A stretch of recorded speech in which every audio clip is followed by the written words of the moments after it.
শরীয়তপুরের ভেদরগঞ্জে ২৮ বছর ইমামতি শেষে কারি মোহাম্মদ নুরুল ইসলাম নামের এক ইমামকে ঘোড়ার গাড়িতে চড়িয়ে রাজকীয় বেশে বিদায় দিয়েছেন এলাকাবাসী। এ সময় সম্মান জানিয়ে তার হাতে নগদ ২ লাখ টাকা হাদিয়া ও উপহার সামগ্রী তুলে দেওয়া হয়। শনিবার সকালে উপজেলার ছয়গাঁও ইউনিয়নের পাপরাইল দিঘির পূর্বপার বায়তুল আমান জামে মসজিদে এ সম্মাননার আয়োজন করা হয়। আজকে আবেগঘন পরিবেশ। আমার সম্মানিত ওস্তাদ কারি নুরুল ইসলাম সাহেব দীর্ঘ ২৮ বছর আমাদের এই মহল্লার মসজিদে ছিলেন। তার অবদানের কথা বলে আমি শেষ করতে পারবো না।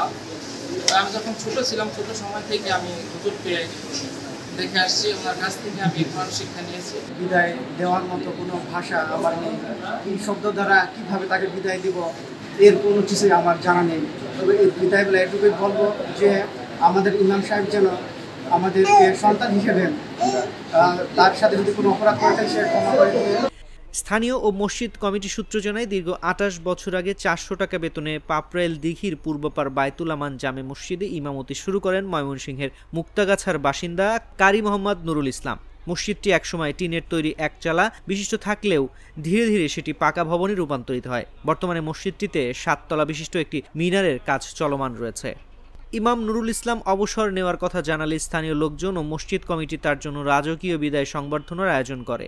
পরে শনিবার সকালে তাকে ফুলসজ্জিত ঘোড়ার গাড়িতে বিদায় জানানো হয়। আমি দীর্ঘ ২৮টি বছর এই দেশে সকল স্তরের মানুষের অন্তরের স্থলে মিশে গিয়েছিলাম।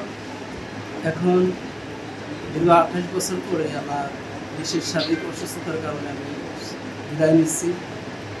আর আমি এমনই অবস্থায় অতিবাহিত করেছিলাম, আমার নামাজের সময়েই ইমাম মানত, কিন্তু নামাজের বাইরে সকলে কেউ বন্ধুর মতন মনে করতেন, বড় ভাই যারা ছোটো ভাইয়ের মতন মনে করতেন, এবং সকলেই কেউ হুজুর বলে ডাকতেন না, কাকা বলতেন, হুজুর কাকা, হুজুর মামা, দাদা, এরকম ধরনের আমার সাথে সৌজন্য আচরণ করছেন।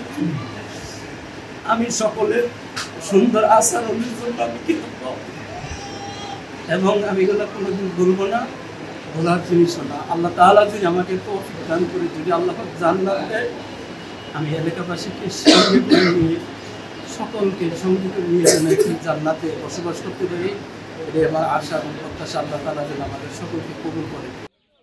এ সময় সম্মানী হিসেবে তার হাতে নগদ ২ লাখ টাকা ও বিভিন্ন উপহার সামগ্রী তুলে দেওয়া হয়।